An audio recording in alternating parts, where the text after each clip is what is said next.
देखिए, जैसे जैसे चुनाव की तिथि नजदीक आते गई, हम लोग का कैंपेन भी उसी तरह से तेज होते गया और सपोर्ट भी हम लोगों का तेज होते गया। आज की डेट में मैं आश्वस्त हूं और ये कह सकता हूं कि मैं यहां से चुनाव जीत रहा हूं या एनडीए यहां से चुनाव जीत रहा है। कांग्रेस के उम्मीदवार और एआईएम के उम्मीदवार, एमआईएम के उम्मीदवार, ये दोनों सेकंड रैंक के लिए स्ट्रगल कर रहे हैं। चूंकि एमआईएम के candidate Babar Khan by birth Muslim हैं, तो उनके साथ कंटेस्ट में बन्ना गुप्ता जी जो मिनिस्टर हैं, कांग्रेस के कैंडिडेट हैं, ये प्रूफ कर रहे हैं कि मैं उनसे ज्यादा मुस्लिम लॉयल हूं और ऐसे ऐसे बयान दे रहे हैं। एक वीडियो उनका वायरल हुआ है जिसमें उन्होंने कहा कि अगर कट्टरपंथी हिंदू हमला करेंगे मुसलमानों पर तो मैं मुसलमानों की तरफ से उनकी रक्षा के लिए दीवार बन के खड़ा हो जाऊंगा। तो ये उनका बयान एक तरह से उनकी जिहादी मानसिकता है ना, इसका द्योतक है। वे और एक दूसरा काम कर रहे हैं, अपराधियों का एक गिरोह वो खड़ा कर रहे हैं क्षेत्र में। विक्रम शर्मा नाम के अपराध जगत में एक बड़ा नाम रहे हैं, वो जेल से छूटकर आए हैं, तो खुलेआम घूम रहे हैं, अखबार में सोशल मीडिया में स्टेटमेंट भी दे रहे हैं कि वो मेरे खिलाफ हैं और बन्ना गुप्ता के लिए वो वोट मांग रहे हैं। और बस्तियों में ये लोग लोगों को धमका रहे हैं, डरा रहे हैं। तो बस्ती के लोगों ने उससे कहा कि डरा रहे हैं, हम लोग कुछ नहीं बोलते हैं, पर हम लोग का स्लोगन है चुपचाप सिलेंडर छाप। तो ये हर जगह ये मिल रहा है। दूसरा कि मैं कैंपेन में मुस्लिम क्षेत्र में भी गया हूं। चूंकि मैं पहले बीजेपी में था, अभी बीजेपी सपोर्टेड हूं, तो आमतौर पर मुसलमान परहेज करते हैं कि इनको हराने वाला कोई है, उसकी तरफ भी हमारा वोट जाए।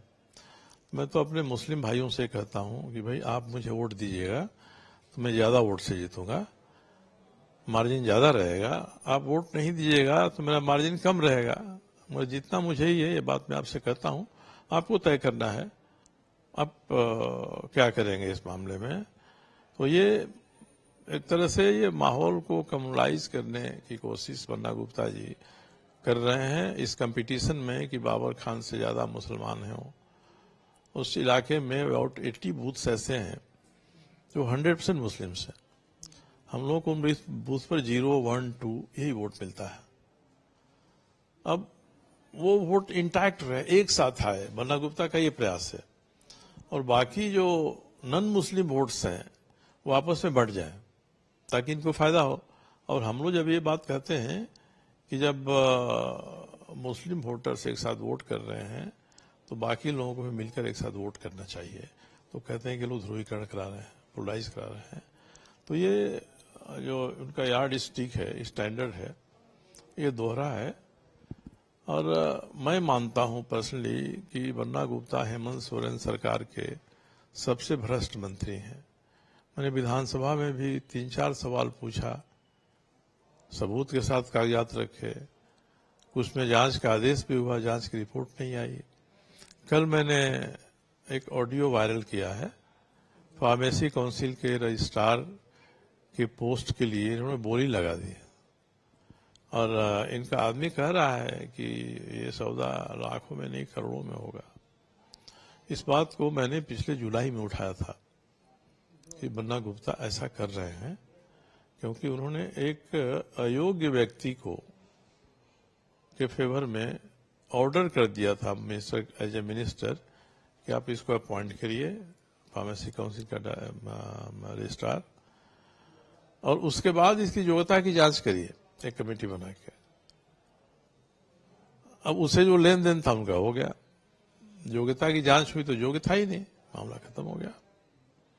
किसी दूसरे को बनाया, उनसे भी कुछ लिया। इसी बारे में 2 ऑडियो क्लिप मैंने कल अपने पब्लिक को दिया है विचार करने के लिए कि भाई ये इस तरह के मंत्री हैं जिनका कोई स्टैंडर्ड नहीं है, लोवेस्ट स्टैंडर्ड पर काम कर रहे हैं ये। अब हम लोगों को भी सोचना पड़ता है कि हम उतना नीचे जा सकते हैं कि नहीं जा सकते हैं। मगर हमारे कार्यकर्ता कहते हैं कि भाई कीचड़ को साफ करना है तो कीचड़ में उतरना पड़ेगा, भले ही आप पर भी कुछ छींटे पड़ जाए कीचड़ के। तो यहाँ की जनता उनसे छुट्टी पाना चाहती है, छुटकारा पाना चाहती है, भ्रष्टाचार के कारण भी, उनके अत्याचार और आतंक के कारण भी। राहुल गांधी ने बड़े बड़े दावे भी करके गए हैं, कहा है कि SC ST OBC रिजर्वेशन को बढ़ा दिया जाएगा, 90% शुड बी डन बाय 90% जो पब्लिक है, जनता है, उसको देश चलाना है। डोमिसाइल पॉलिसी जो है खतियान 1932 उसको लेके उन्होंने कहा है। सरना धर्म जो कोड है उसको इम्प्लीमेशन को बात कही है। 7 kg राशन गैस के दाम कम करने को कहा है। जो भाषण जो वादे किए क्या? एक तो राहुल गांधी की सभा में भीड़ नदारत थी, एक तरह से फ्लॉप शो था उनका, और जितने प्रोमिसेस उन्होंने किया है, ये बता दें कि जहां उनकी गवर्नमेंट्स हैं स्टेट में, उसमें से किस स्टेट में यह सब काम उन्होंने करवाया है? कहीं नहीं कराया। और 1932 के खतियान का हम लोग विरोधी नहीं है, और हम लोग ये कहते हैं कि जैसे जमशेदपुर है, कितने लोग जमशेदपुर में हैं जिनका 1932 का खतियान है? बहुत कम, हार्डली 1%। बन्ना गुप्ता के पास भी नहीं है 1932 का खतियान। तो जो इतना बड़ी जमात है जो देश के सभी राज्यों से यहाँ आकर बसी हुई है, तो उसको काट छाट कर हम राज्य से अलग नहीं कर सकते हैं। इसलिए हम लोग का मानना है कि एक समरस समेकित स्थानीय नीति बने। 1932 का खतियान अपनी जगह रहे, मगर जो जिनके पास 1932 का खतियान नहीं है, वो 100 साल से, 80 साल से, 60 साल से यहाँ रह रहे हैं, उन पर भी कोई निर्णय हो कि किस तरह से उनको हम स्थानीयता देंगे। तो ये जो बातें हैं, ये राजीव गांधी जी ने उठाया है, यह हास्यास्पद है, क्योंकि नेशनल लेवल का लीडर आकर इतनी सस्ती बात कहेगा। राहुल गांधी ने किया, तो राहुल गांधी का ये जो डिसीजन है या इनकी जो घोषणाएं हैं, वो ये साबित करती हैं कि उनके बुद्धिमत्ता पर जो लोग संदेह पैदा करते हैं ना, वो सही हैं। ये उनके लेवल की घोषणाएं नहीं हैं। तो मैं, नेशनल लीडर हैं, उनके बारे में कुछ नहीं कहना चाहूंगा, मगर सुब्रमण्यम स्वामी आदि तरीके लोग उनको कहते हैं कि मंदबुद्धि हैं, तो उसका ही परिचय वो यहाँ कर दे रहे हैं। अमित शाह जी ने भी यहाँ पे आके रोड जा रहे हैं। क्या लग रहा है कि आज जिस तरह का आपका रिकॉर्ड रहा है राजनीतिक अपने जो करियर है, उसको देखते हुए लग रहा है कि आप अपने रिकॉर्ड में फिर से कायम होते हुए अपने रिकॉर्ड पे होने का? अमित शाह जी का यहाँ जो रोड शो हुआ, अनबिलीवेबली सक्सेसफुल, भरोसा नहीं हो रहा था कि भाई इतना सफल, और जनता की भीड़ तो जुटी ही थी, वो भीड़ वाइब्रेंट थी। तो उससे लगा कि यहाँ के लोगों ने तय कर लिया है कि हम बीजेपी और बीजेपी के समर्थक एनडीए के लोगों को वोट देकर जिताएंगे। और यही कयास हम लोग भी लगा रहे हैं जब क्षेत्र में घूमते हैं, कि जनता ने डिसाइड कर लिया है कि इस बार इस क्षेत्र में परिवर्तन करना है, बदलाव करना है। वो बदलाव होगा और जनता का नतीजा हम लोगों के पक्ष में आएगा। जमशेदपुर ईस्ट से आप विधायक भी है, निर्दलीय चुने गए थे, क्या लग रहा है कि ईस्ट और वेस्ट दोनों इस बार बीजेपी के पाले में? ईस्ट से मैं था, निर्दलीय चुना गया था, मगर ईस्ट के बारे में मुझे बहुत जानकारी नहीं है। ईस्ट तो एक तरह से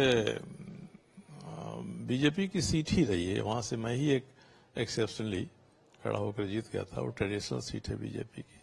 बीजेपी को लोग मानते हैं कि हम लोग सीट जीत जाएंगे, और मुझे इस तरफ इसीलिए भेजा कि बन्ना गुप्ता एक स्ट्रांग कैंडिडेट हैं, उनको मैं ही हरा सकता हूं, इस नाते उन्होंने मुझे यहाँ भेजा।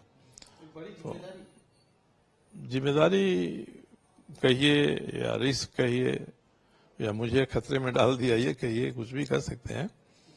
मगर अब हम लोग जो लगातार कैंपेन कर रहे हैं, उससे भाजपा के जो वर्कर्स हैं वो 100% मोबिलाइज हो गए हैं। कुछ लीडर्स हैं जिनके मन में कुछ कुछ रहता होगा, मगर वर्कर्स 100% मोबिलाइज हो गए, हमारे साथ हैं।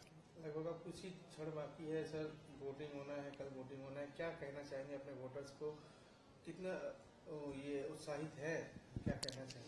मैं ये कहूँ कि पहले तो हमारे जो वोट क्षेत्र के वोटर हैं वो वोट देने के लिए निकले, अपने विवेक का इस्तेमाल करें। हम लोग भी कुछ सवाल पूछते हैं बन्ना गुप्ता से कि भाई आर्टिकल 370 को हटाने के बारे में आपका क्या ओपिनियन है।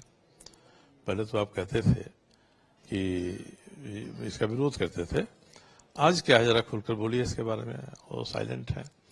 1932 के खतियान के कारण से कास्ट सर्टिफिकेट मिलना यहाँ बंद हो गया है।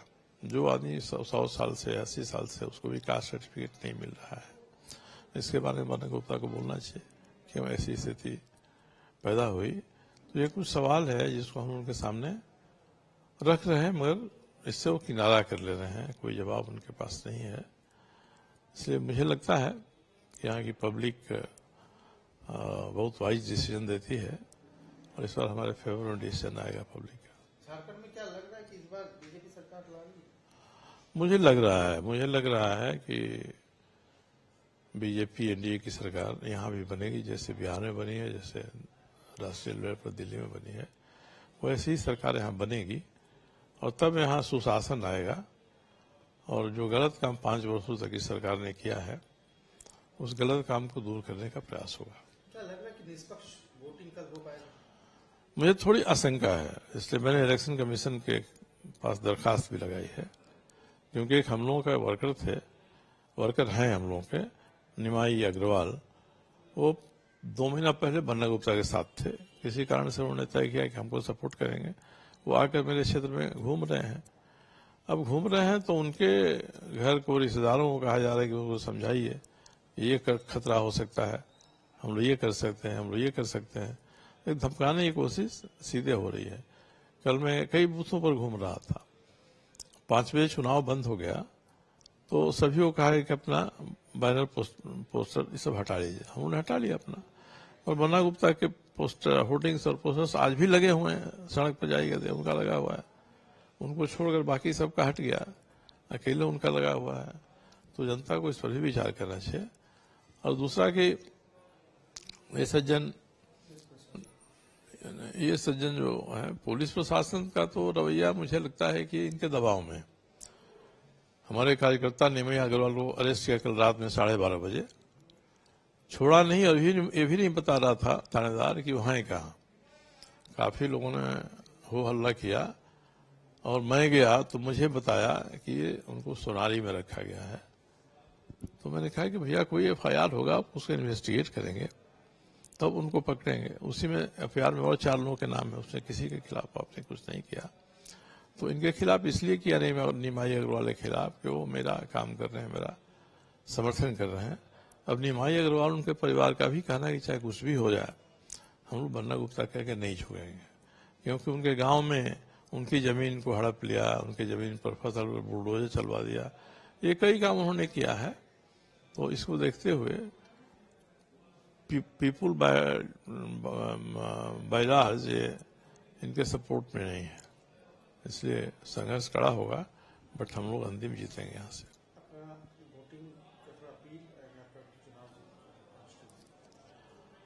अब मैं इस बार यहाँ से चुनाव लड़ रहा हूँ तो मेरा सिंबल है गैस सिलेंडर। अब यहाँ भी एक फर्जीवाड़ा किया उन्होंने। एक सरयू दुसाद नाम के आदमी को खड़ा किया जिसका 27 नंबर पर EVM में है। ठीक एग्जैक्टली 100% ट्रू कॉपी करके जो हम लोगों के होर्डिंग्स हैं, हम लोगों की गाड़ियों की सजावट जैसी है, ठीक उसी तरह करके नाम उसका पूरा नहीं लिखा सरयू चाचा 27 नंबर पर है। और ये उनको आप वोट दीजिए। हमने तो कल रुकवा दिया, सारा कैंपेन इनका रुकवा दिया। तो इस लेवल पर जाके ये कैंपेन कर रहे हैं। इससे हमने भेजा है, कमीशन क्या करता है देखना है, फिर रिपीट करेंगे। मिसलीड करने का काफी कोशिश किया उन्होंने ताकि हमारा वोट कहीं और चला जाए। तो कैंडिडेट की होर्डिंग है, उसमें उसका सिंबल ही नहीं गायब है, उसका है नहीं, उसका प्रचार कर रहे थे। और हमारे कार्यकर्ताओं ने पकड़ा उनको नेशनल हाईवे पर। तो ड्राइवर ने बताया है कि हमको इनका जो कार्यालय चल रहा है, ऑफिस चल रहा है मार्गो में, वहां से भेजा गया, वहां से सारी सुविधाएं दी गई हैं, ये बताया उसने। अब इस पर भी कार्रवाई नहीं होती है तो बड़ी मुश्किल है। तो यही स्थिति है इस क्षेत्र की। उम्मीद है इस बार जीत हासिल हाँ, मोर देन 100%। नाम कॉन्स्टिट्यूंसी, आपका नाम कॉन्स्टिट्यूंसी। मैं सरयू राय एनडीए का उम्मीदवार हूं 49 जमशेदपुर वेस्ट कंस्टिट्यूंसी से।